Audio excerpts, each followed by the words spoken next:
be absolutely devastating. Oh!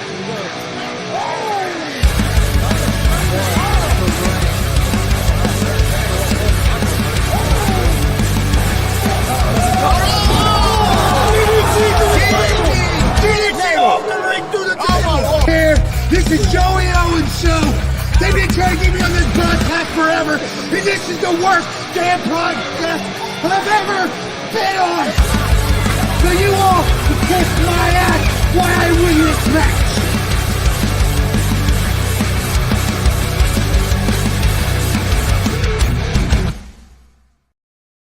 Yeah. All right, what's happening, everybody? Welcome to G.W.R. Gonzo'S Wrestling Room, Monday, May 29th, 2023.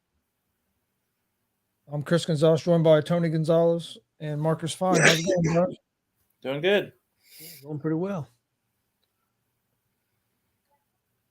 Been watching a lot of wrestling. I even watched the Indy 500. That was awesome. So, going pretty good.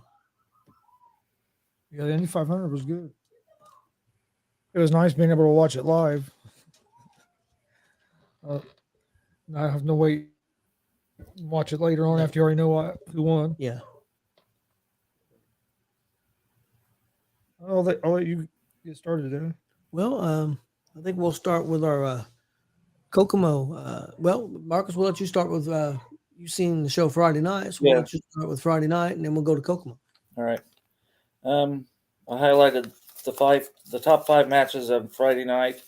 It was WCW's Victory Lane, their main their big show at the end of the month. It did not disappoint.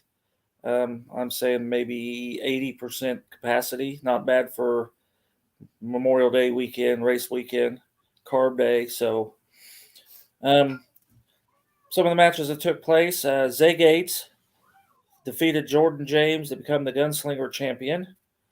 Once he got that pin, it was the loudest pop I have heard in years. That place went ballistic. It was loud in there. Then Hidari defeated Dutch Boy Platinum via countout. They went back and forth for a while, and then Dutch Boy decided he had enough. He grabbed his title, jumped over the guardrail, and out the front door. So they counted him out. Dex Royal won a ladder scramble match to earn a shot at any title anytime. It was kind of like a Money in the Bank type of match. There's probably, 8 or 9 people in there, and he won that. Dalton Love defeated Damian Real to retain his title. Dex came back out and distracted Damian, and then Dalton rolled him up. And the main event was IK3 defeated Blake Money Wright in a Chairs of Insanity match. Blood, they went on for probably half an hour, hitting each other with chairs, but they had to go through 10 chairs. I was originally told 20, but it was only 10. And they had to use each chair once. Wayne Silver was the ref. He had a marker, and when they used it, he'd mark them. And then they tried these pinfalls. He said, "You can't pinfall. We still got this many chairs, And they had to go find the chair they hadn't used yet and use it. And then when it was all done, IK3 defeated Blake Money Wright. So, very good show Friday night. Sounds like it. I wanted to make it, but I just couldn't do it this time. But sounded like a lot of fun. Yeah, it was. It was a good night. And then we went on to Saturday night. We had a great show in Kokomo. I'll let you recap that too, Marcus. All right, I got I think I got 8 of the 9 matches. Okay, I know what I missed. Okay, I didn't do the anyway. In no particular order because I was remembering them and then writing them down, and then my paper ran out. Johnny Suede, the returning Johnny Suede, defeated Justin Danger. Kevin Panic became the new openweight champion in a scramble match. He pinned, I think, Jake Elliott there at the end, didn't he? Yeah, he did. He pinned Elliott. He pinned the champion. Was the former champion to become the new openweight champion. After that match, then Jake Elliott low blowed him and put his move on him, threw the title, and left. So, but Kevin Panic is the new openweight champion. Ricky Guns, with help from a lot of people, defeated Tanner Kelly. The Dirty Birds defeated Savage Love in a non-title match. When the Birds won, the place went nuts, as we figured it would. Yep. Congo Kong defeated Hidari. That match came about because Hidari won was it a Battle Royal? Yeah, Battle Royal. Yeah, Battle Royal at the beginning of the show, and so he got Congo Kong. And like you said, did he really win anything, or was that really stuff that the winner wanted to have happen? But two big man stuff we had never seen before. Congo made Hidari look like a little guy. Hidari caught Congo off the top rope or the middle rope and held on to him. I mean, stuff you just didn't think you'd ever see happen. Yeah. Fantastic. Mike King defeated JKO, Joey the Kid Owens, in a steel cage with help from Savage Love. That got pretty brutal there for a while. And then Christian Cash became the new AACW champion by defeating Justin Terrell. There's a lot of Dustins out there if you really get to thinking about it. Oh, yeah, there is. But yes, and so Christian Cash finally pinned Justin Terrell fairly. And when you kind of say that, he had a little help. So he's the new AACW champion. I thought that was a really good match. My favorite two matches of the night was IK3 and Zay Gates. Zay Gates. I thought that was really good. Mm-hmm. I also thought the Dari match was really good also that you had mentioned. They put on a great show. But the main event I thought was really good and had a great moment. He had a big pop when he won that championship. Also got a pretty good size laceration on his chest. Yeah, I did. From that cage. I don't know if he's going to need staples, but I know he had some butterfly things. Butterflies on him and taped up. So I thought it was a real good show. I talked to the owner of the company after the show, roughly about 150 there. Oh, really? I thought there's a lot more than that. No, about 150 paid. So that's what he told me. So pretty good crowd for Memorial Day weekend, I think. Thought they did pretty well. I was a little worried about that being Memorial Day weekend on Saturday, all the camping and stuff going on. So I thought they did pretty well. So I thought it was a real good show. What do you think, Chris? Yeah, that was a good, real good show as well. I really liked the IK3 match. IK3 and Zay Gates match I thought was real good. But then the main event I really enjoyed too. Finally getting to see Cash get his moment. But it was I thought it was a pretty solid show. Yeah, we was going to have Cash come on the air. Yeah, that's the first time I've seen a referee. I've got that lag. Go ahead. Yeah, we're lagging up anyway. So no, we were going to have Cash come on the air right after he won, but then he had that laceration, so they wanted to get that taken care of, so that didn't happen. So I thought that'd be a cool moment to get him on there, but just couldn't do it that time around, unfortunately. Go ahead. He could have kept the fans off of him too. I don't know, even if he didn't get hurt, he got swarmed. Yeah. I don't know if he'd ever made it over there. But the IK3 Zay Gates, that's the first time I ever seen a referee get busted. Yeah. Oh, boy, and he's already at it. I thought we already buried the hatchet Saturday. I guess not. I guess not. Well, you did call him Dustin, though. Yeah, that was an accident. There's a lot of Dustins out there. I'm telling you. Yeah, referee got busted open pretty good too. Yeah, I've never seen a referee get busted, and it was hard way. It was an accident. Yeah. Well, no, I thought it was a real solid show. Yeah, I enjoyed it. I thought it was a good show. Looking forward to the next one. Unfortunately, it's not going to be till October, I guess, but I'm looking forward to it. Well, I think we'll go next. There was a lot of wrestling action this weekend, a lot of pay-per-views. So I thought we'd go through that. I'm going to get through my paperwork here, figure out where I'm at. Okay, started off with Impact Wrestling Friday night, which I told Marcus a little bit about that. Their pay-per-view was Under Siege. I didn't get to see all of it because I was having some issues with my stream. I did get to see about 4 matches. I did get to see Trinity Fatu, who used to be in WWE. Be straight up honest with you, I didn't think she looked very good. I thought she, of course, Impact's a different style than what she'd wrestled in WWE. It was only like her second match back after being out of wrestling for probably 6, 7, 8 months.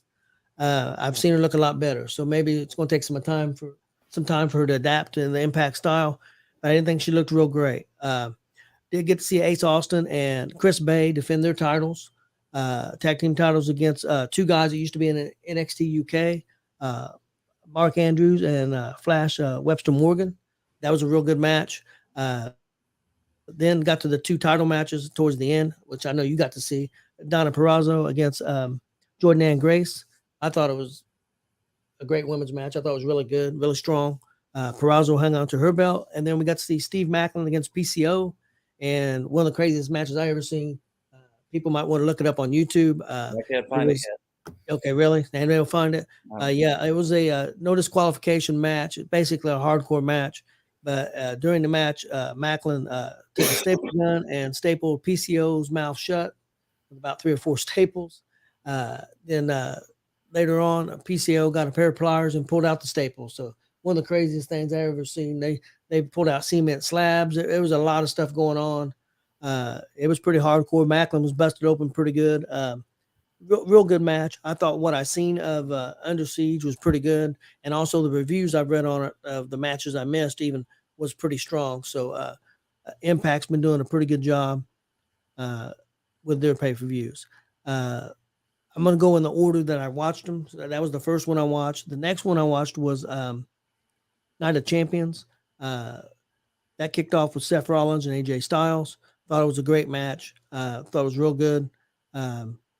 And I'm going to give the reviews of Bleacher Report, and there's a reason for this.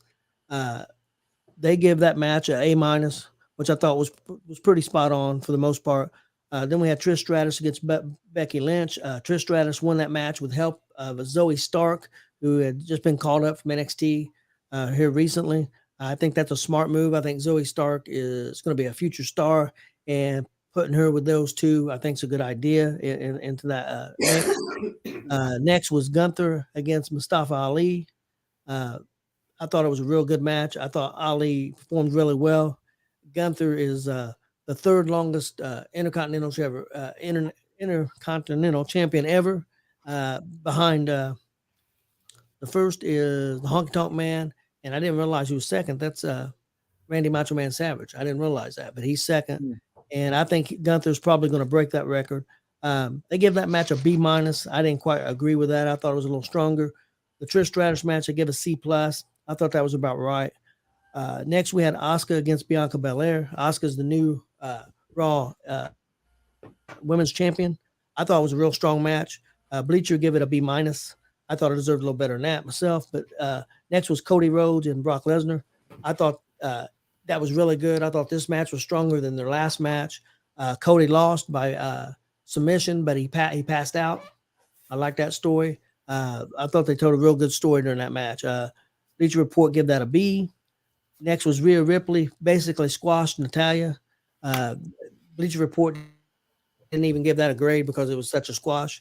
And then the last match was Kevin Owens and Sami Zayn against Roman Reigns and Solo Sikoa for Kevin Owens and Sami Zayn's tag team championships. Match was real good. Great storytelling. The Usos came out to try to help Roman and them. Accidentally kicked Solo. Roman gets upset, starts going off on Jay. Jimmy gets fed up. He kicks Roman in the head. He drops to his knees. Jay's trying to stop him, trying to stop Jimmy from doing anything else. Well, while Roman's on his knees, Jimmy kicks him again out of the ring. Jimmy grabs his brother and pulls him out of the ring. And Sami Zayn and Kevin Owens going to win the belt. They pin Solo. So possibly going to see a match between them 4 guys here very soon. One interesting thing, going back to watch it, when you see Jay outside the ring yelling at Roman, really yelling for Roman, he's not yelling Roman. He's yelling Roman's actual real name. He's yelling Joe. So that was pretty interesting. So really good storytelling. They give that match a A+. So I thought it was really good. Overall, they give the pay-per-view B+. And I think that's about right. I think it was pretty good. And the reason I did that grade is because I watched AEW next Sunday night, and Bleacher Report actually usually big homers for AEW because they actually show on Bleacher Report, I don't know how they do it, but on Bleacher Report, they actually show the pay-per-views. They stream it. So they're usually pretty big homers for it. First up was a battle royal where Orange Cassidy's the international champion. He put up the championship against 20 other guys in a battle royal. He won the battle royal. I thought the battle royal was fairly entertaining. I didn't think it was too bad. They only give the grade. I think they only give it a C plus. I thought it was a little stronger than that. But next up was the one that really got me. It was Chris Jericho and Adam Cole, and I was really looking forward to this match. And Marcus, it was flat. It wasn't very good, and I was really disappointed in it. And of course, our friend Walter Buckley thought it was one of the greatest matches he's ever seen. But even Bleacher Report only give it a C. And yeah, I don't know what happened. I don't know why it was that way. I mean, you got two talents like that. It really shocked me. Next up was FTR against Jeff Jarrett and Jay Lethal. It was decent. Bleacher Report give that a C plus. Next was Wardlow and Christian Cage in a ladder match. I think it could be really good, except they try to overbook it. There was a segment where Arn Anderson got involved and Luchasaurus got involved, and I think Arn was going to try DDT him. Of course, Luchasaurus caught him, had him, was going to do a move on him, and Arn Anderson supposedly bites a piece of his finger off, which he didn't. And of course, there's blood all over the place because he had blood in his mouth or fake blood in his mouth, and the fake blood was on the side of his head, Arn's head. It looked horrible. It looked really stupid. Also, they tried to do a segment, which why you would do that with Wardlow. Wardlow's probably, what do you say, Chris? 6'4", 6'5", 280? At least. And he jumps from the top rope and tries to jump onto the ladder. And he hits that ladder, and that ladder almost breaks in half. And almost hurt himself. But it could have been a really great match. He did do a big dive off of top, outside the ring, off the top of the ladder, and did a dive, and it looked pretty cool. They give that a C. Probably about right. It could have been good. Next, Jamie Hayter, the champion, lost her title to Toni Storm. They give that a B minus. Hayter, I think, is hurt, so I think it was pretty much a squash match because she's injured. I think that's why they give up the belt. Next was a 6-man tag team title match. House of Black are the champions. Took on the Acclaimed and Daddy Ass. Okay. And that's Billy Gunn, by the way. Daddy Ass. Yeah, I figured. Okay, so House of Black won that match. It was okay. I'm not big on those matches. They give it a C plus. Are they still doing that scissor me daddy shit? Yes, they still do the scissor me daddy stuff. Next was Jade Cargill, who's undefeated. She's their Goldberg. She coming to that match 59-0. She took on Talia Valkyrie. She won, made her 60-0. They had a returning Chris Stanlander, who could be a pretty big star. She's pretty good, but she's got hurt twice in AEW, and it's kind of hurt her steam. Well, she come back, and Jade Cargill's manager said that she would wrestle anybody, anytime. And so they had that match happen right then and there, and Cargill lost. She's now 60-1, and she lost the belt. I know Chris wasn't real happy with that. He thought that match should have been saved for a later time. He thought that it didn't make any sense, which I really don't disagree with him. Down to the last two matches, had Jungle Boy against G.W.R, Darby Allin, and MJF, the champion. Fatal 4-way. MJF won the match, still the champion.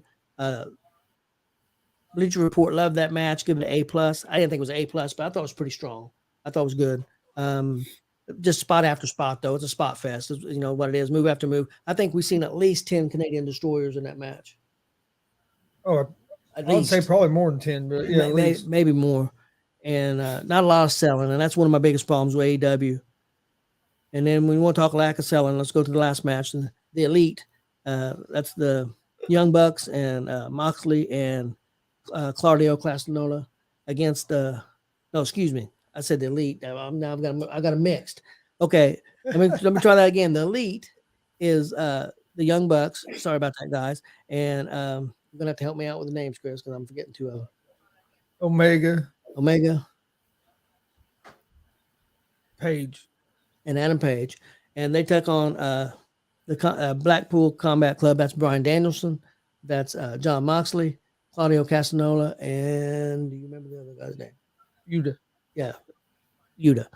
And it was a match all over the place. I mean, if you like hardcore matches, it was all over the arena. It's called Anarchy in the Arena, and it was. The problem was about halfway through. Well, first of all, they start the match, and here they come out, Moxley and them, and they're playing Wild Thing. They have a band come out to play Wild Thing. Oh shit! They I played forgot Wild. about that. They played Wild Thing for 10 minutes. Never stopped. Wow. And the reason they did that, The Blackpool were coming down out of the crowd, and the Elite met them up in the crowd, and they started fighting. So about the first 7-8 minutes of this match, this band's still playing Wild Thing over and over. yeah, over and then just basically the same verse. And the reason was they setting up a spot. They set up a spot where the Young Bucks super kicked the lead singer to shut him up. That's why it was all. But it took 10 minutes to get there. Yeah, it took too long to get there. And then just so much action, and they waited 10 minutes to go to split screen. And there was times they didn't use the split screen, and they was missing covers. They was missing the camera work was horrible. Yeah, there was a time. Or he was running the camera. I don't know. There was a time Maybe where the Walter, commentator. maybe Walter. There was a time where the commentator was talking about a pinfall, and you couldn't even see the pinfall on the TV because they had the camera somewhere else. Yeah, it was definitely anarchy. They had a different camera on instead of that one. Yeah, they didn't have the production of that down because they could have. If the production was right, I think because it was. I mean, it was entertaining. I think it would have been a little better if the production was a little bit better, where you could have. They should have had it on split screen and had a couple cameras on at the same time because you have people everywhere. Yeah, you had guys outside, you had guys up in the crowd. They were outside the parking lot, throwing a guy in a truck. But the selling, I mean, there was a part where Moxley took a DDT on the side of the apron, falls off, and he's back within 20 seconds attacking somebody. I mean, there was no selling at all. Saw the exploding super kick. Yeah, super kick. The guy hits it. I don't know why it was an exploding super kick. It didn't make any sense. He just comes out of nowhere, kicks the guy, and there's a big explosion. So I don't know why that happened. It was never explained. And Moxley was back up and 10 seconds later, he gets exploded in his face, but he's fine. So they give that match a C, and they give that pay-per-view a total of a C. So that's kind of surprising for Bleacher Report because Bleacher Report usually is all over. Everything's a B plus or A for them. And so I didn't watch it all, but what I watched was okay. It wasn't as strong. It wasn't as strong as the what I watched of NXT. Yeah. Next was NXT Battleground. That was the last pay-per-view. I watched it last night after the AEW one on delay here. And the first match was the North American Championship, Wes Lee against Joe Gacy and Tyler Bate. I thought it was really good. Bleacher Report gave that an A-. Next was a Heritage Cup, and it's got different rules. They go by rounds. And if you get 2 pinfalls in 5 rounds, you win the match. Or if you don't have any pinfalls, you go overtime. It's kind of interesting. It was pretty good. I'd like it. I've seen many of those matches before in the UK, NXT UK when it existed. Bleacher Report didn't like that match. They give it a D+. I thought it was a lot better than that. I could see them giving a C+ maybe. It's a different taste, but I liked it. Next was to me the match of the weekend for me the whole weekend, and it was Ilya Dragunov against Dijak against a last man standing match. Marcus, you need to look that up. They put on a show. I mean, it was outstanding. Yeah, that was real good. It was Dragunov's facial expressions, his yelling, his screaming, his body expressions. I don't know what he did to his arm. I don't know if he broke his arm or what, but his arm was swelled. They beat the crap out of each other from the first minute of that match to the last minute of that match. They beat the crap out of each other. It was really good, and it told a story too. That Yes. was what was so good about it, even more, because it told a story through the whole match with it. It was real good. Well, they had a video package before the match, and that's one thing WWE and NXT does a good job of. They showed that promo before of the last 5 or 6 weeks of what built up to it, why they was having that last man standing match. And it all made perfect sense. So it was really good. Next up was Gallus against the Creeds for the tag team championships. Gallus hung on to the championships. They give that grade a C+. I thought it was a little stronger than that personally. Next was the new NXT Women's Championship being crowned from the tournament. Tiffany Stratton against Lyra Valkyrie. And Stratton won the belt. 2 young, up-and-coming wrestlers. I thought it was pretty good. Bleacher Report give that a B. And then last was Carmelo Hayes against Braun Breaker for the NXT World Championship. Hayes was the champion. He hung on to the belt. I thought it was pretty strong. They only give it a B-, but they give the whole pay-per-view a B. I thought that was about right. You could have said it was a B+. I thought it was a real strong pay-per-view. But I did think the best match I watched all weekend was the Dragunov and Dijak match. What do you think, Chris? Oh, that last man standing match was real good. I didn't watch all of NXT, but watched all of it was good. It was real good. And then you pretty much Night of watched, Champions was yeah. I thought was real good. What'd you think of that? I liked it. You watched pretty much all of it. Yeah, I saw of it. I liked. I really liked the Lesnar and Rhodes match. I thought I really liked that match. And then the main event was cool too. The story they told and everything. Yeah, I don't think it was necessarily the best match I've seen this weekend, but it had the most story, and that's what most people was talking about on Twitter and stuff. Was that story? Everybody just loved the facial expressions of the Usos and Roman and Sami Zayn talking crap to Roman after the match. Well, Jimmy told Jay, "I'm going to do what you should have done a long time ago." Yep. So it was really good. So there was some good stuff this weekend. Well, next up we have what started was the best wrestlers of 1970, and I looked at this site, and I'm gonna go ahead and give you guys what they had as the top 29, and it didn't make some of them didn't make sense to me, but it was from CageMatch.net. Their number 29 was Baron von Raschke. Number 28 was Ray Stevens. 27 was Mr. Wrestling 2. 26 was Chief J Strongbow. Next was 25 was Dusty Rhodes. 24 was Andre the Giant. 23 was Larry Hennig. How can you put Larry Hennig in front of Dusty and Andre? I don't know. I'm writing these down. I'm writing down what I had and where I'm putting them. So. 22 was and they put tag teams in this too. So I should have made it. 22, they had the Wild Samoans. 21, they had the Valiant Brothers. 20, they had Vern Gagne. 19, they had Stan Hansen. 18, Ivan Koloff. 17, Pat Patterson. 16, Bob Backlund. 15, Killer Kowalski. 14, they had Superstar Billy Graham. All right, slow down a minute. Okay. What was that? Billy Graham was 14? Yes. All right. 13 was Pedro Morales. Hang on a minute. Okay. And that was 13. All right, got it. Yep. 12 was Mil Mascaras. Okay. I know you would go like that.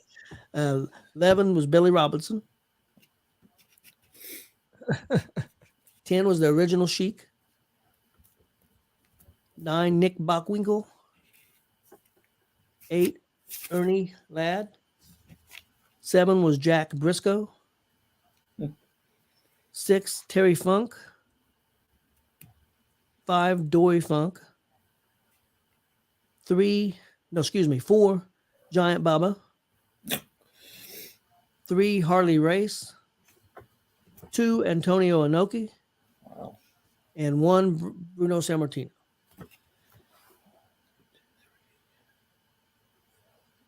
What'd you say Ernie Ladd was? Was he on there? Yes, he was number 8. All right. Was Luthez on there? No. Wow. Okay. Surprised me too. Dick the Bruiser wasn't on there. Bobo Brazil wasn't on there. The Sheik. Is that the Iron Sheik? No, that's the original. Sheik. He's the guy that threw fire. And he was nuts. Michigan, Detroit, Chicago. Yeah. Was the Iron Sheik not in the 70s? Late 70s. Yeah, but not enough to make an impact. 80s. Yeah, like 78, 77. Okay. Yeah, he hadn't made an impact yet. Marcus, I'm going to give you my top 10. All right. I said I had a few that didn't make that list. So, yeah. Well, yeah, some of mine, some of my top 10. My top 10, this is my top 10. A lot of that's because my top 10 that I'm going to give out is because of people that I seen. Was Mike King even born in the 70s? When was Mike King even born? We need to know that number. If he was born, then he wasn't.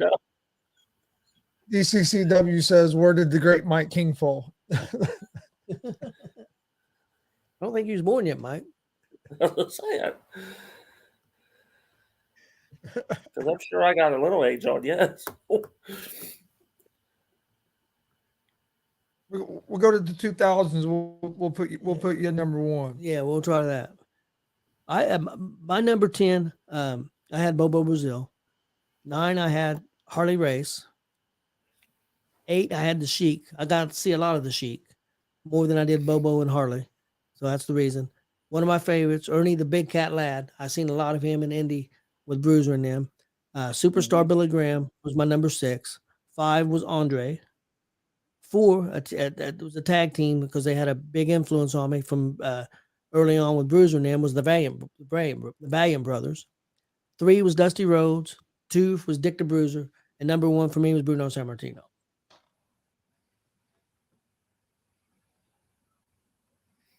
Well, there's a few I don't have on there. So the original Sheik is who trained Sabu. Yep. Yeah, because I think the Sheik was Sabu's uncle.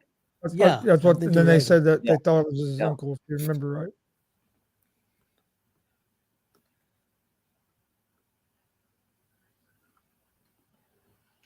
Well, I found out just before. I'm going to throw this in here while I'm thinking about it. I have a fellow. I don't know. People know that we hit cemeteries a lot as well. It's kind of like, wrestling, fishing, cemeteries. That's what we do. There is a stone, a stone in a cemetery over in West Lafayette, or Tippecanoe County, that has the Ultimate Warrior on it with his brothers. So we're going to run over there and see that, but I don't think he's there. I think it's just like a monument. But yeah, Jared, you might see if you said you trying to hack the DCCW website. Well, you might do better than your Cole. He couldn't even put the damn live he did on the right website. You had to do the. Well, it was that big hat. I think it was that big hat that caught it. I think so. Maybe it was squeezing his brain or something. I don't know.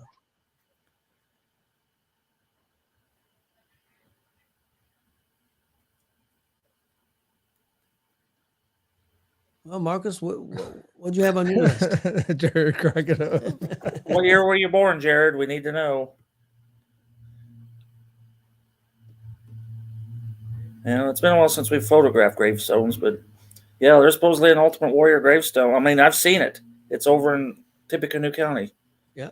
I don't think he's there because he died out in Arizona and he was cremated. I'm thinking because his mother's will be buried there, and his brothers, I think they just put him on his stone. But we're going to go over there. I seen the pictures today of what he took, but since it's just the next county over, I think we're going to run over there. But cool. All right, I got two lists per se in no particular order. Of course, Andre the Giant, Dick the Bruiser.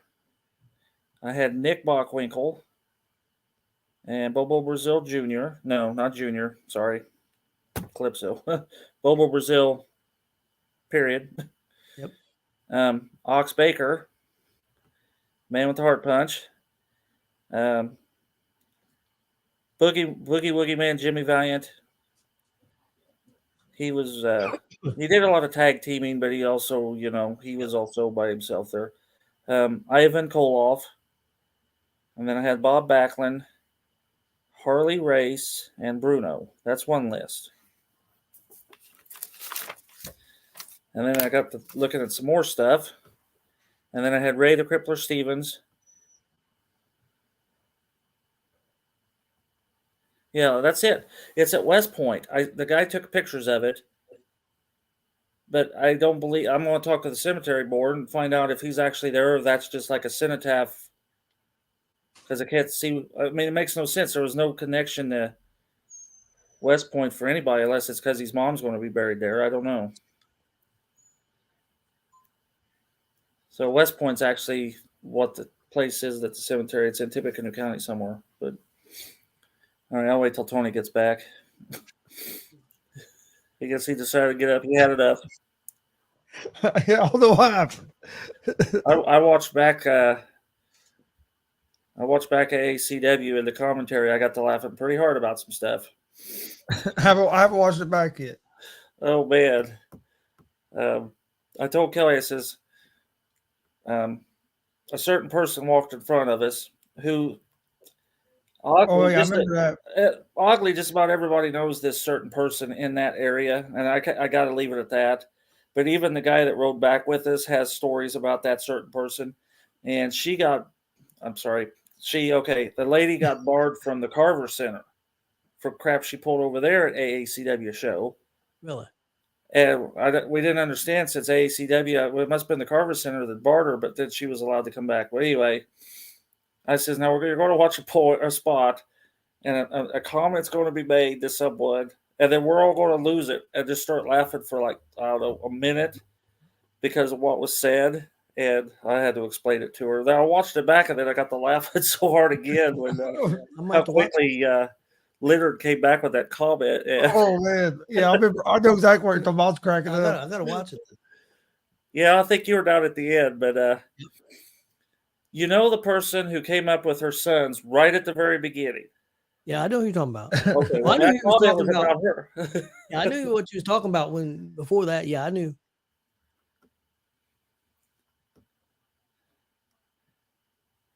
I'm trying to remember I'm trying to remember. Think back to the commentary when Jake lost, but I can't remember.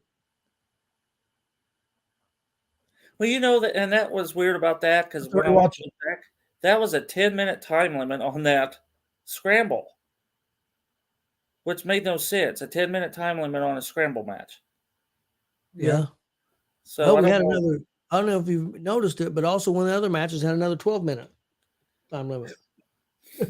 I remember them saying a 12-minute again. I went on like a 12 and a half. I want minute an or something. 18-minute.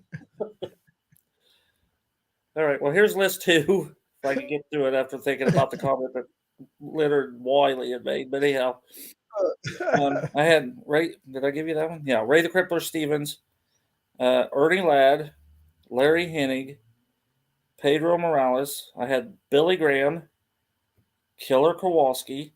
I can't believe Luthez never made that other one. He's the most scientific guy I think I've ever seen. The original Sheik. I had Moose Cholok, and I had Killer Khan.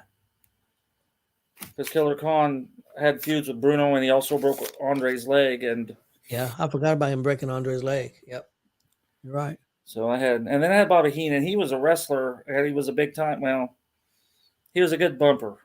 And then you also had the one you were talking about, Prince Poyens, and was also a big star in the 70s. But we're talking kind of local now. So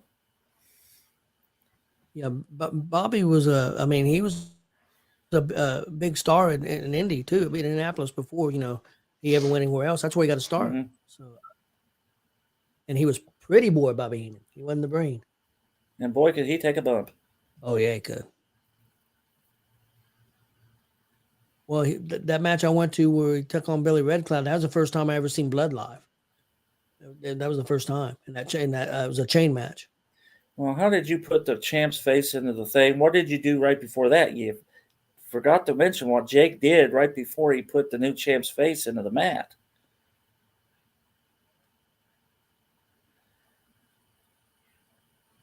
Because if you remember, there was a low blow there. Then he put his maneuver on him. Yep. Then he threw the belt on him. Then he went and smacked Brody, and we're all wondering why Brody just let you do that. So, thank you. Yeah, I don't know if that was a smart move to be smacking Brody. Yeah, boy, Bobby Heenan, good manager. He wasn't worth a darn as a wrestler, but boy, could he take a bump. Even when he was a manager and he'd get attacked, the bumps were outstanding by that guy. Oh, yeah.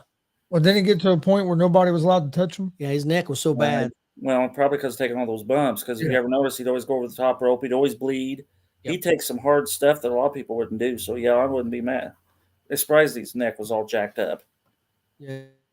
He's the one who went crazy on Pillman that time because Pillman grabbed him and he wasn't supposed to. Well, I mean, he didn't know he was coming. He thought it was a fan doing it.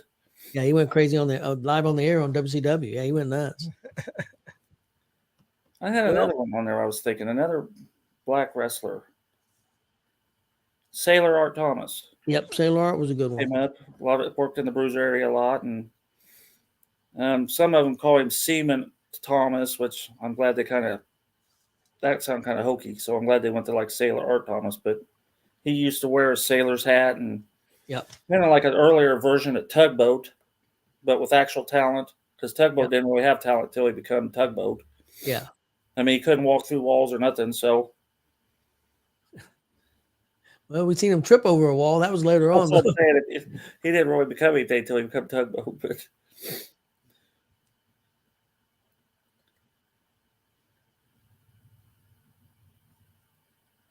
well, I'm sure there'll be hell to pay down the line.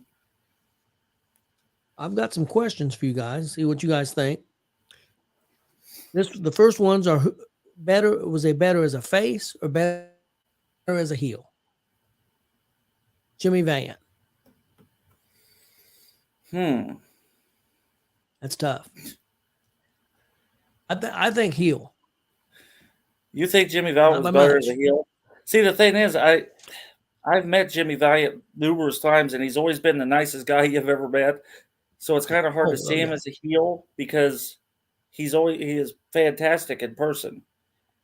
So I'm gonna have to go face. Yeah, I seen him in Indy as yeah, because Kelly was with me when we met him all the times, and a fantastic fellow. He was under a hood. Go ahead. I'm sorry. The lag's weird tonight. Okay, I seen him in Indy as most of the time in Bruiser's territory. He was a heel, so that's what I grew up on. So that's why and then AWA he was a heel for the most part, and then when he went to New York with WWE, he was a heel, and then he ended up. I don't know when he turned to Boogie Woogie Man, but then that's when he became a big face. So he must have been a heel as handsome Jimmy Valiant. Yes. Okay. And I know if you ever watched their Hall of Fame speech, him and Johnny, they in fact credit Dick the Bruiser for helping them get their start. Yep. So, well, he wrestled in a hood too. I cannot think what that was. Oh, Charlie Brown? Yeah, that's it. Yep. He had that match on eBay there for a while. Yeah, Charlie Brown. I remember that because he lost a match and he was feuding with Paul Jones, so he became Charlie Brown. But the thing with the mask was, it covered above his eyes up to his head. He still had all this and a big old beard. Yeah. We were fooled. I couldn't tell that's what it was ridiculous, but yeah. And he still did the gyrate and the dancing and what he did. And so, yeah, we were supposed to be shocked that that's not who that was. But just wore half a mask and did everything else the same. Yeah, him and Paul Jones feuded forever. Yes. The next one I had was, and this is a tough one, Roddy Piper. Heel. I think heel too, but he was pretty good as a face too. Yeah, no, yeah, well. But I think heel also. Heel. He might be the greatest heel. The reason he got to be a face because he dogged on all the heels, and he could be quick-witted. But no, if you go back, he was a heel Mid-South, I thought he wasn't a heel when he took on Greg Valentine, though, was he? With the chain. No, he was a good guy. Yeah, but I still think a heel. Yeah, he was a good. Earlier ones and he turned good guy in the Mid-Atlantic. He was doing announcing with Gordon Soley, and he was a bad guy. And I forget who attacked Gordon Soley, and he defended him, and that's how he turned good guy. Wow, I don't know that story. Mid-Atlantic, yep. I knew he was in Mid-Atlantic because he wore like those kind of plaid. It was weird because you're used to seeing him in the kilt and the blue, and then he was in those weird, and he was so darn skinny. Okay, here's an interesting one. Hulk Hogan, better as a heel, better as a face.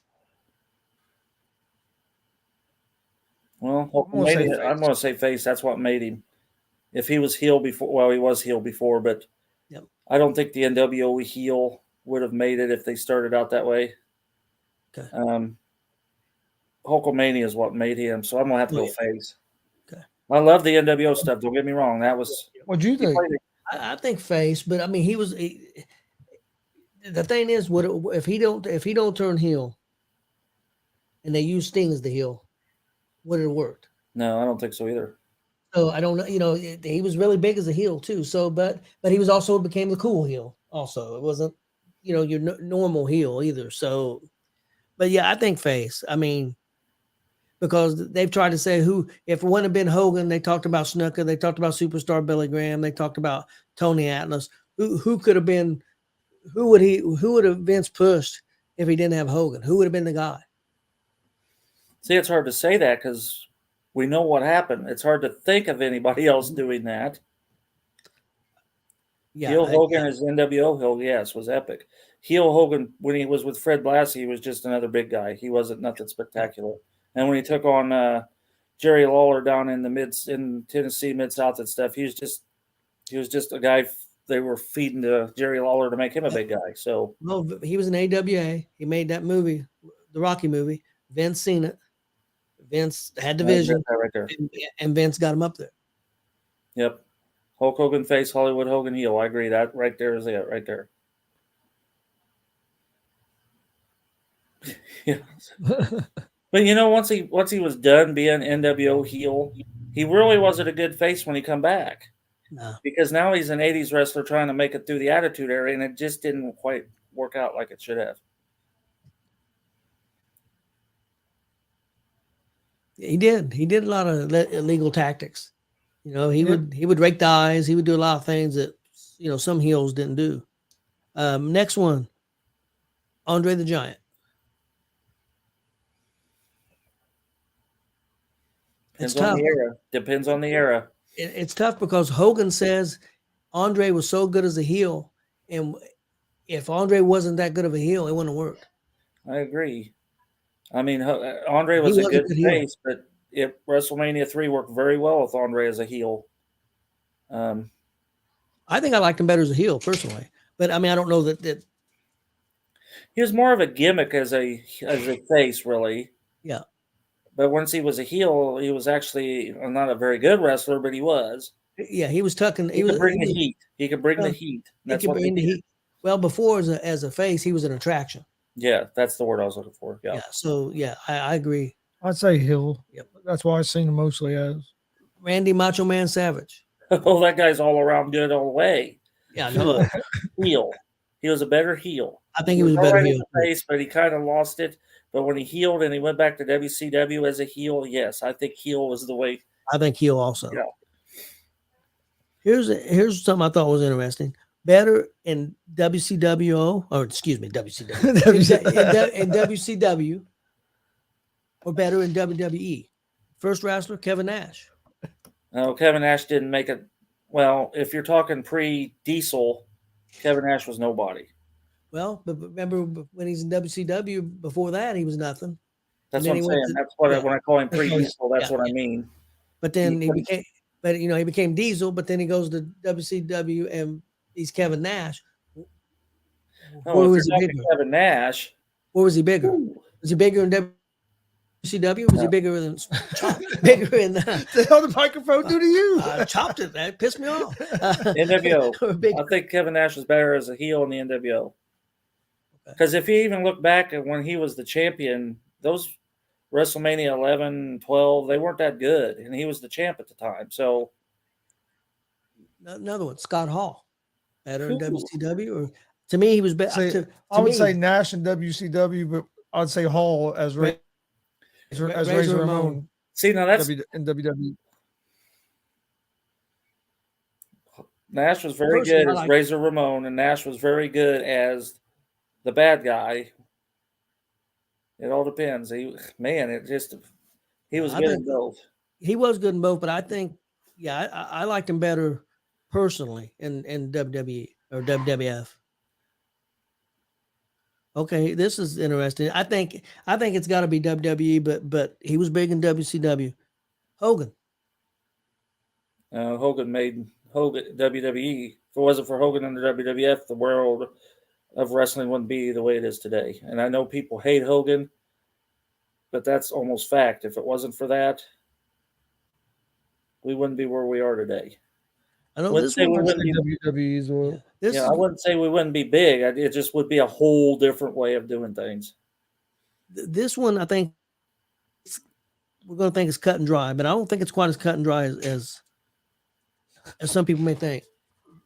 Rey Mysterio. He got a lot bigger in WWE, but he got his first opportunity in WCW and had some. I mean, I don't think he would have ever made WWE if it wasn't for the run in WCW and those great matches he had. He had great matches in WCW, but I think he got his name more people knew who he was than he got his name in WWE. Yeah, I agree with that. But Damien DeVille says WCW for Ray. Is that pre-mask or after the mask, Damien? Because once they took his mask off of him, it kind of changed his whole It way did. of doing things. And remember, he did better. Actually, he was a better in ECW if you really want to get down to it. Yeah. With him and Eddie Gilbert, that'd been good. Eddie Guerrero.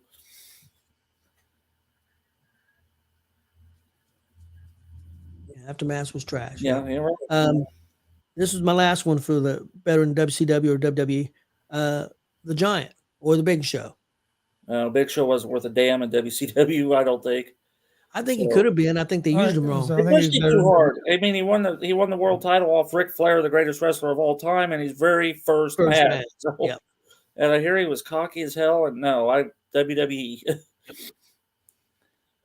Because somebody,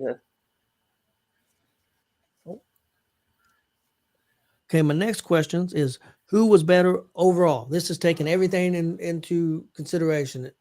Their promos, their in-ring, everything. Dutch Boy Platinum. Okay. Stan the Lariat Hansen or Bruiser Brody? Oh my goodness. Oh. That's rough. Yeah, that is rough. Because if you're going overall, those guys are pretty even. And had some damn good matches against each other, and damn good matches as a tag team with each other. So I can't call the that in the one. ring was similar. The promos were similar. I'll go Brody because I'm Probably a says big. I Brody. like Stan, but I'm a Brody fan. I'm than more I of a was Brody Stan. fan, but I almost agree with you. It's a tie. Yeah, But I am more of a Brody fan. yeah. Well, I was too. Like I said, that's the Next. guy I always had seen. I know who's more popular, but again, take everything into consideration. Dusty Rhodes or Terry Funk? Rhodes. Well, again, Rhodes could cut a promo. Well, Terry could cut a promo too. Man, you're Funk going was even. probably better because Funk was probably a little better in the ring.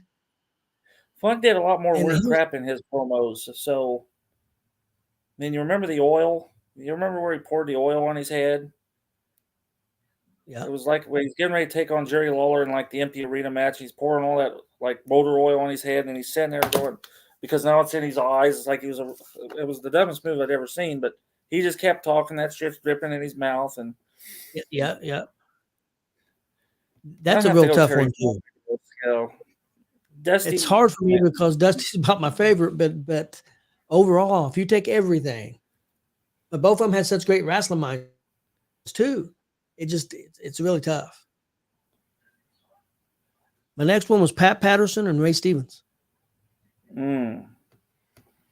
I've seen more of Ray Stevens' work because he was in the AWA a lot. Yep. I've seen a lot of Pat Patterson, but most anything on Pat Patterson actually was video. I never seen him actually work at the time he was working. Oh, I'll go Ray Stevens. Patterson and Stevens were tag team partners in San Francisco. Yeah, and so Stevens and Nick Bockwinkel. That's when I first started seeing them. So I'm gonna have to go with Stevens. Patterson had a great mind. Afterwards, with all the stuff he did with WWE behind the scenes. But I think you got to go with Stevens overall as a wrestler. Interesting here. Vern Gagne, Nick Bockwinkel. Nick. I think so the too. The only thing that held Nick back was Vern Gagne because Vern Gagne was the world champ and he was one of those that he always had, I think Nick actually was the better one. Vern only got his push because he's the booker. So, and I think Nick was better. Vern was probably better in the ring, but Nick was better ring presence. Vern was pretty vanilla. Right. Vern was pretty vanilla.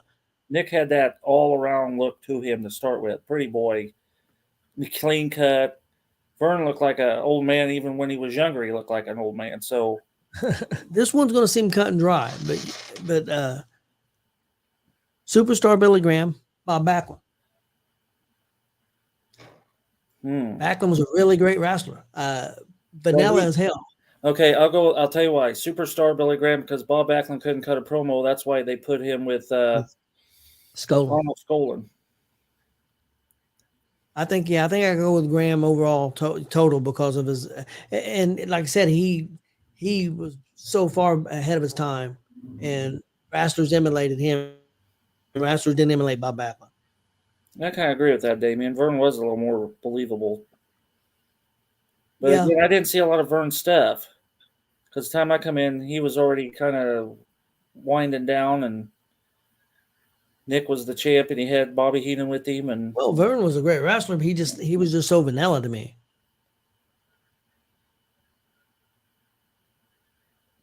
yeah, Vern looked old when he was born, I think. Yeah, I think so. I think you're right. The next one, Kurt Angle, Eddie Guerrero. Eddie. Oh, That's tough for me. See, I think I lean towards Kurt Angle, but Guerrero, but both of them had such great personality too, and both of them were so great in the ring. I think I don't know, man. It's just I'm gonna have to go with Angle, but man, it's a tough one. 'Cause I was a big Eddie fan as well. next one, Ric Flair, Shawn Michaels. Flair, because I respect Shawn Michaels for what he's done, but I've never been a fan of Shawn Michaels. So I'm going to have to go Flair because I've always been a Flair fan. So that's more of a personal bias thing to me. Yeah, I can see that. I know Ric Flair says he thinks Shawn Michaels is the greatest all around ring, He was ring good. performer of every time of all time. But overall, total package, going 60 minutes every night, and then going to the bars and closing down the bars, everything. Well, he was drunk when he came to the ring. I mean, some of those guys says, yeah. You gotta go with Flair. This one's a tough one. Triple H, Randy Orton. My goodness. Overall, that's tough. What do you think, Chris? What do you think about the Flair and Michaels, and what do you think about Triple H and Randy Orton? Well, I'm going to have to go Orton. I'm gonna go. Well, yeah, you can only do so much in an hour, so he did repeat a lot of stuff. Yes. Flair had his normal moves. I guess Shawn Michaels was all around because he could change it up. So I agree with that too. It all depends on how you look at it. I think promo wise, I think Flair was stronger than Michaels. Yeah, I liked Randy more of his heelish. I'd go with Flair and probably Triple H. But Orton's awesome. Man, that's them are tough because I was also a Shawn Michaels fan when I was younger, but I've always been a big Flair fan. I mean, I'd say Flair and I'd go Triple H. Oh, man, but Orton, I think Orton's I'll go awful damn good. I think too. I'll go Flair. Well, I don't know. I think I'm gonna go Orton, but it's really. Did you tough come up with these on your own, or you I did pretty good coming up with? Yep. These, My next. these. See about this next one. I think this is interesting too. I think the next two are. I think some people are going to be biased on the last one because of the things that happened. But this next one's Roman Reigns, John Moxley. I have no comment. I don't really care for either one of them. See, Moxley's a spot junkie because that's all he does. You just told me that. You proved that by giving me the recap of the weekend. Yeah, Roman Reigns only wrestles once a month. Yep. And I'm not going to even answer that. I really couldn't give you an I honest. would go with Roman. I think Roman. Justin Danger says Flair and Triple H, even though he's a Michaels fan. And Damien DeVille says Roman. We're getting a lot of Romans. I guess Roman, because I mean he's pissed me off. So I guess if you get to the point of pissing me off, you know how I feel about that. That's why I like. Yeah, I think Roman. David says he hates saying that. That's Roman. Okay. And see, I kind of hate saying it too because I saw Moxley in the Independence and stuff, so I've always kind of been a big fan of his. Two really great wrestlers Roman. Here. And both of them got knocked about their personalities at times. I'm gonna say this name first, and I want people to take the bad things they did out. Chris Benoit. Let's just go with his in ring. Let's not go with his personal life. Bryan Danielson, Daniel Bryan. Benoit. Just going, yeah. I'd have to go with Benoit if I'm Yeah, I mean, everything else if you're going for the wrestling part of it, yes, Benoit. I mean, the private life wasn't part of wrestling. That just Yeah. Private life. yeah. I go Private Benoit. life. See, honestly, I'm gonna be honest with you. I prefer Danielson. I mean, Danger says Benoit. Damien DeVille says Benoit. Oh, in the ring, he He Oh, was I was like, good. no personality, and Danielson had a Oh, he hard. didn't have a personality at all. Benoit was just cold and Yeah. yeah. motionless. Yeah. Even his promos, he never got worked up. He just kind of talked like the Visine guy used to in those commercials. He just kind of talked. What about all these names? But in the ring, man, he like DeVille says he was up there in the ring. Marcus, all these names I just listed here. What if we could take all these guys and start a company with it right now? What would we call it? I don't know, but it good. It'd be all right, wouldn't it? Like I said, It'd be really good. I respect Shawn Michaels. I just never was a fan of his. Yeah. And Roman is just like Juan Thomas. He gets so under my skin that he's doing his job. So Yes. The reason I become such a fan of Roman, I mean, he's not terrible in the ring. He's not no super great wrestler in the ring.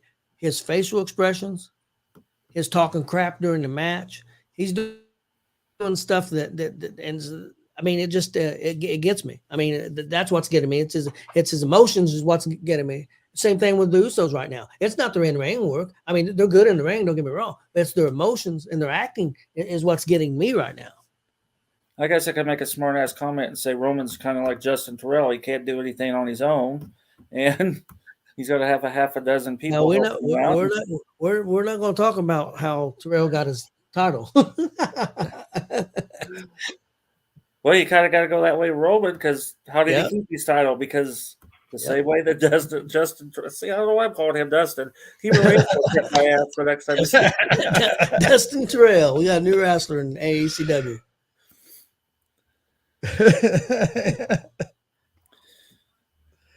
He was talking about what you were talking about Roman Reigns, and then you start talking about Terrell, and he said that's accurate too. And I do, and I've got a criticism of all professional wrestling. Oh, here we go. No, even independents. And I've heard many good professional wrestlers say this advice. But as a fan, I can see it. Guys, we need to slow down.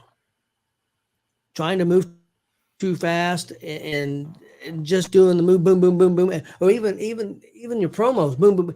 We need to slow down and let things breathe a little bit. As a fan, I'm saying that. I'm not trying to put anybody down and tell them what to do, but I think it'll mean a lot more if we slow down. And that's even on the independent scene. I'm not just talking about WWE and AEW. AEW is real bad about it. WWE does a better job of it, but AEW's horrible with it.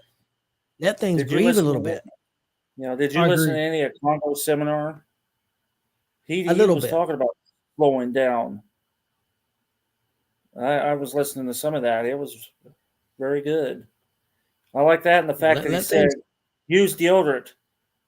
Use deodorant. Congo said that. Stop this damn Axe body spray. That doesn't work. You use your deodorant. I heard that, and I'm over there laughing because I think of all them wrestlers you smell the minute they come through that curtain. Before they even get around to where I'm at, you can like, oh, God. Yeah. Yeah, just, I mean, and again, I don't know anything about as far as being in the ring or anything like that. I'm not saying I do, because I don't. But I do know as a fan, and being a fan for over 50 years, look what Dick the Bruiser did in the ring and how over he was. He didn't do no flips. He threw punches. He fought. That's it. And he worked the crowd. So, like Billy Ray says, keep it simple, stupid. That's what Billy Ray says. So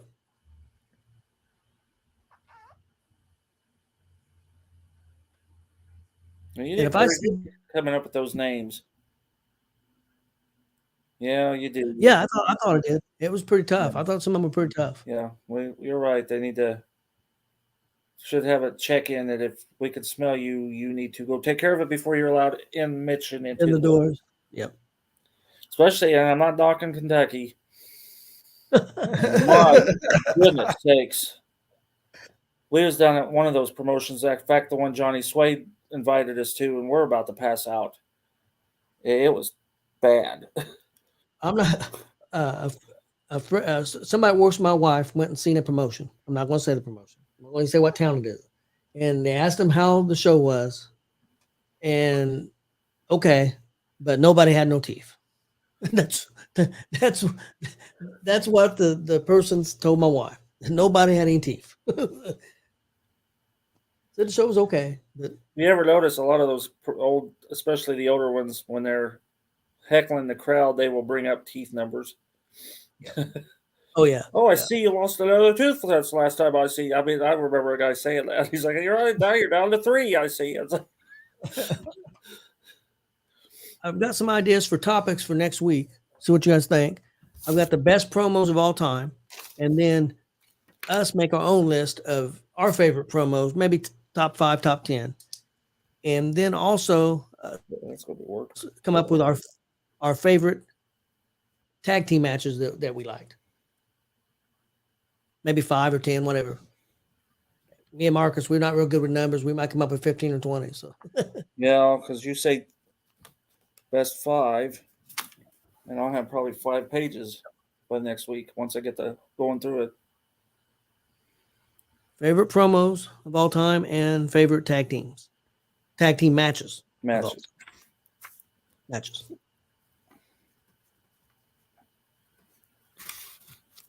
So I take it that Sid Vicious one's not going to probably be in the top 5 promos. You remember that one where he screwed it up? He says, well, let's do it again. And Jim Ross said, we can't do it again. We're going live. It's like, was it Jim Ross or was it Mean Gene? I thought it was Jim Ross. I thought it was Mean Gene, but you might be right. But I thought it was WWF, and I thought it was Mean Gene. It was WWF. I just remember he says, we can't do it again. We're live. Kelly says Marcus don't follow the directions. Right. Because remember, I had a top 20. Actually, what I did was I had 2 top 10s. Damien says it was Jim Ross, or so Danger said Danger. Danger said it was Ross. No, he said no, it was Gene. Yeah, he had troubles with so it was Gene. Well, do you remember the one where he called himself stupid?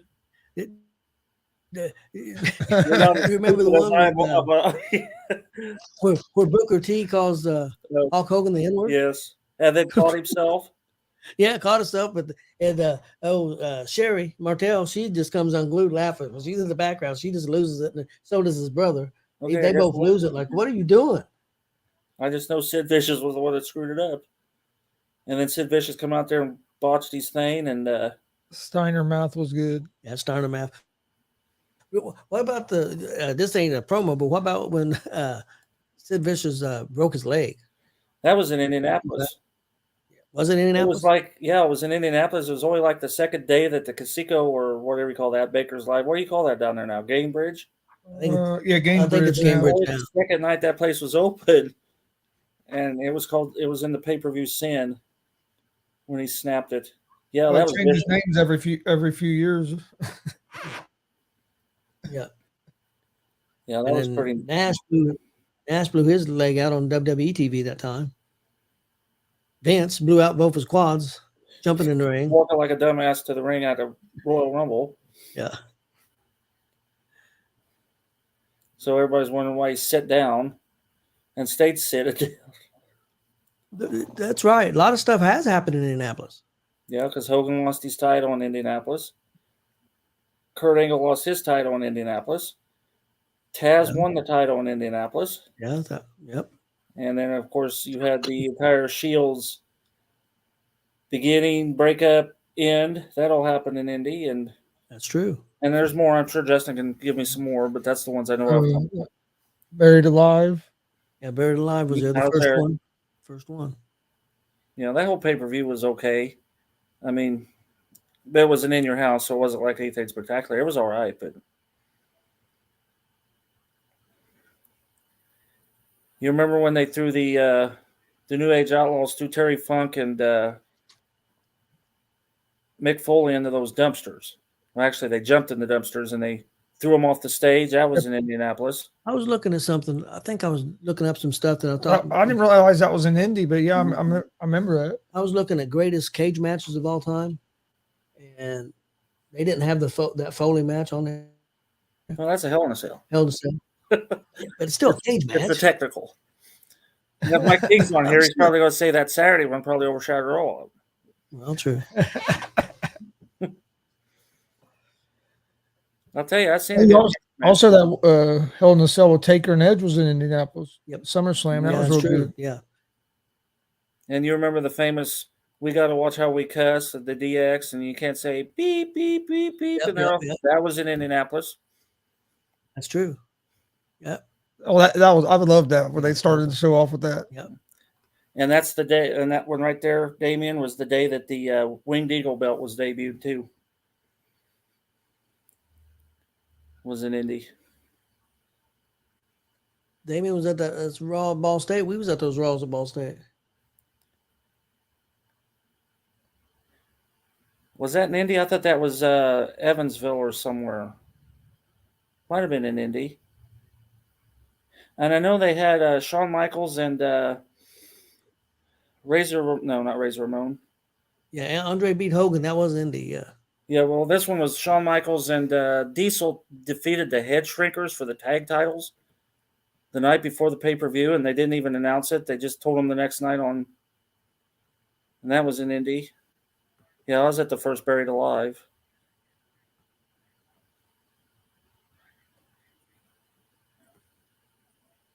There for a while, they were doing quite a few shows at Ball State. They did. During months. They were starting to use Ball States in quite a bit.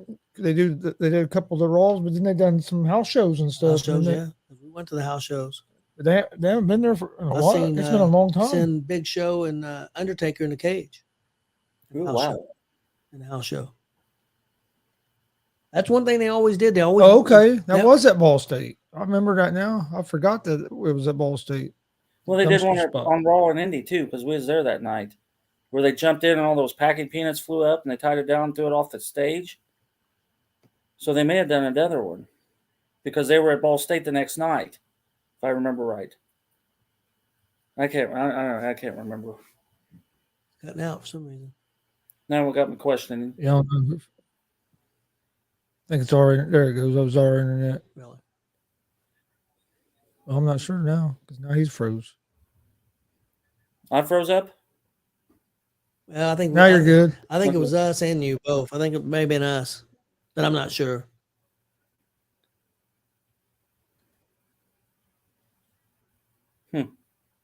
I do know that I've seen an interview today. It was a little short thing with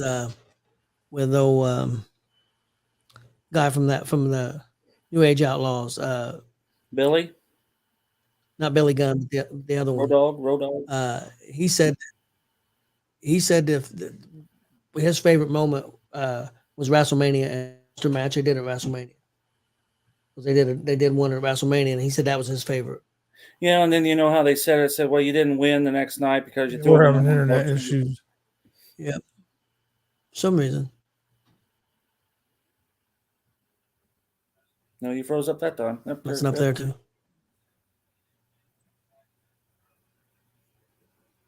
Give it a second, see if we. Yeah, see if it clears up. Yeah.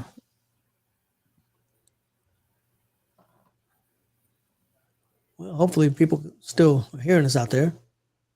We'll see if it clears up, and we'll close out things here in a minute. Yeah, I miss Market Square Arena. I've seen a lot of good stuff there. Yeah. Oh, yeah. And it was a good place to see a show. It was easy to get in and out of, too. Because you could park right there in their garage and not walk 4,000 miles to get back to your car. And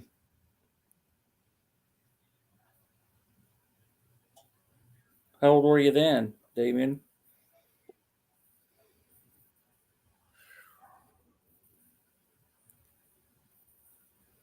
Trying to remember how old I was. I'm guessing WrestleMania 90. Well, WrestleMania 8 was 92. About 12. 92. Yeah. About 12. because with the Buried Alive match, they had Shawn Michaels take on Goldust in the dark match. And Goldust also took on, I think, Mark Miro in an Intercontinental belt. He took on 2 title belts that night. I tell you a match I liked. I'm pretty sure it was a WrestleMania. I don't remember which one. The Roddy Piper and Goldust, the backlot brawl. I think that was like 11, 12. I'm guessing. I mean, my favorite was Warrior and Savage at 7. That was the I Quit. Not that Elizabeth was part of that, but that match in general for the retirement match was fantastic. And that's when they turned Savage back to face because Elizabeth come out and then they set up for match made in heaven, match made in hell, SummerSlam, and that's when Warrior held up Vince for the all that. And I understand Vince moving on from Hogan because I think Hogan got stale. I think he pulled the gun too quick on Savage.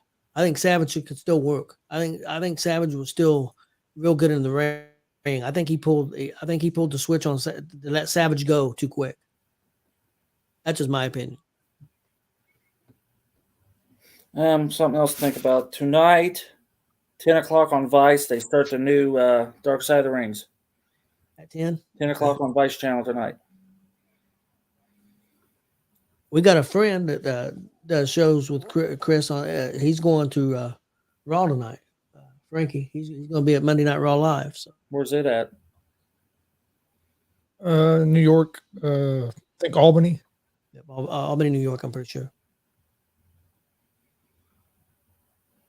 And you guys out there, if you ever have any ideas for topics we could do, we like to have some topics for old school wrestling.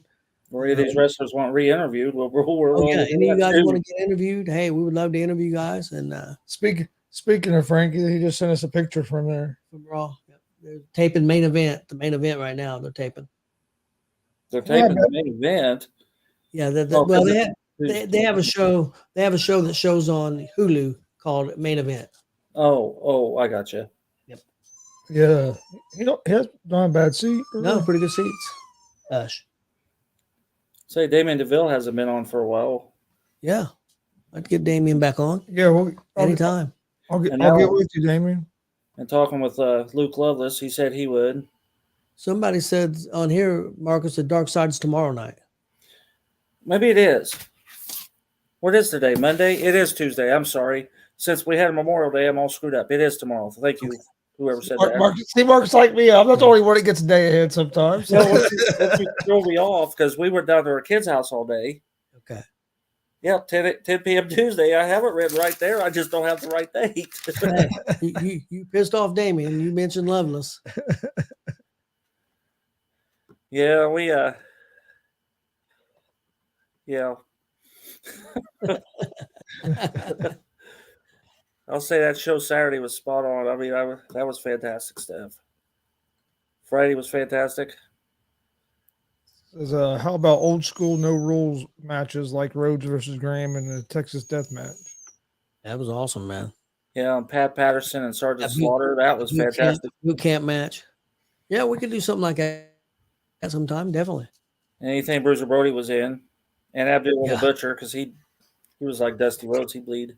Oh, Marcus, I've tried to look up. I can't find any real good footage. I found some footage of that match. We talked about Harley Race against Superstar Billy Graham. There was 1978 NWA. You can look on YouTube. There's some footage. It's not very good.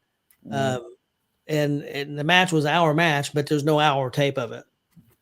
You get a lot of that back then because they want to get a few minutes of it. There's some good interviews.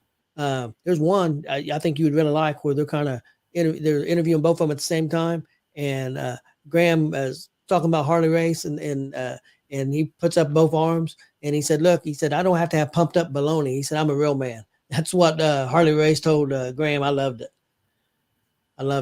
Pumped up baloney. See, I'm pretty sure after you said that was probably a main event. Now they put all the main events on TV and all, back then they give you tastes. That's how they sold tickets. Here's a taste of what we've seen.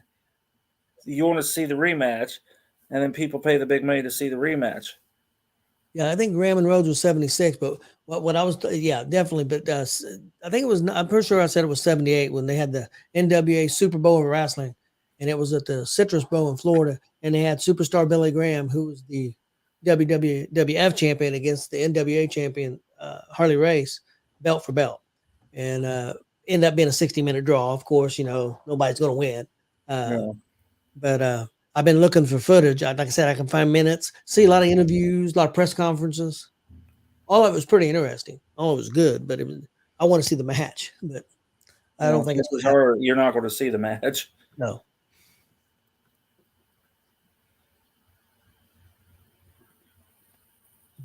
All right. Got anything else? I think we're good to go. All right. Appreciate everybody watching. Please hit that subscribe button on YouTube at Gonzo Sports Room. Like and follow Facebook, Twitch, Twitter, Instagram, all at Gonzo Sports Room as well. They said, yeah, it was 78. We'll be in Crawfordsville this Saturday for NGW. Yeah. GW. Yep. I'm not sure what time it starts, so I'll get back with you guys on that one. Doors at 5:30, bell time 6:30. Tickets $10. There we go. All right. New match scheduled. Hidari versus JKO was just announced a little while ago. I seen that. So that should be good. Hidari's been on fire. And then Dutch Boy. Is it Dutch Boy and Dalton? I think so. I'm pretty sure that. It sounds right. I'm pretty sure that was. Yeah, I'm pretty sure that match had been announced. I think it was Dutch Boy and Dalton, if I remember correctly.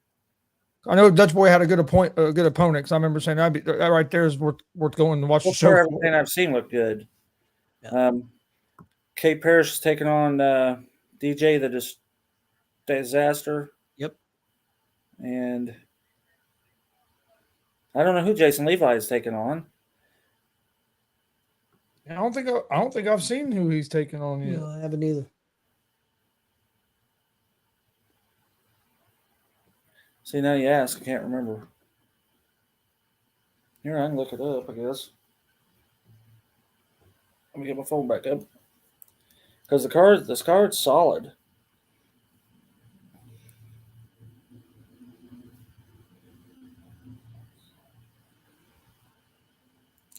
Probably be better to look at Larry Hughes's versus NGW. Justin Myers and Luke Savage. Real quick, I did hear a rumor that it's going to be on SmackDown Friday night that you may be seeing. Of course, I'm going to forget his name. The father of the Usos. Oh, Rikishi? Rikishi might be on SmackDown Friday night. There's been some rumors of that he's going to get involved in the storyline, which I think is a good idea. Well, I know he posted a bunch of stuff. What else is all this crap he's got on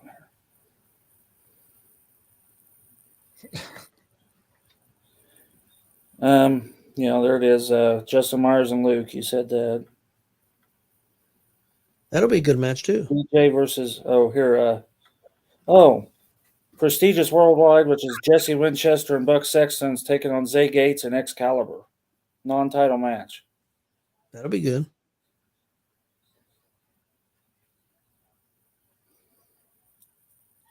That should be a good show.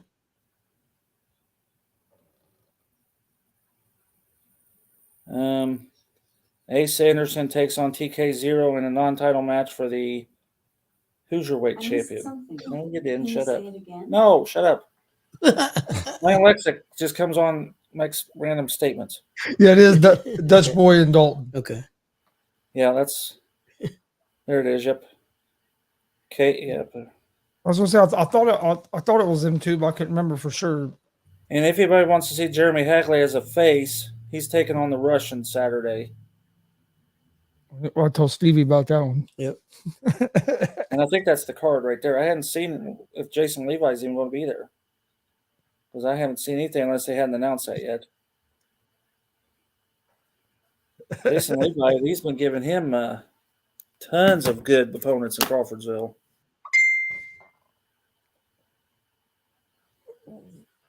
What's she talking? What are you talking about there, Kelly?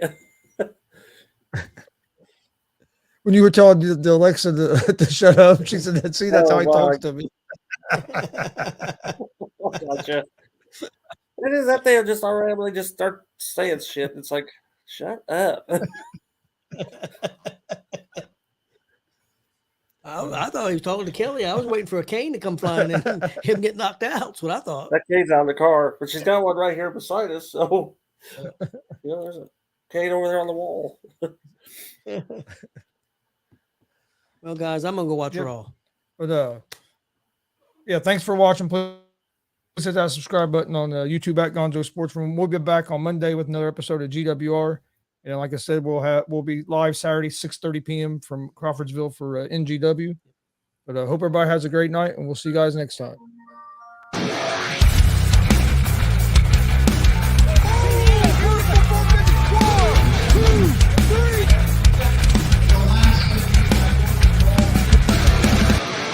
That'd be absolutely devastating.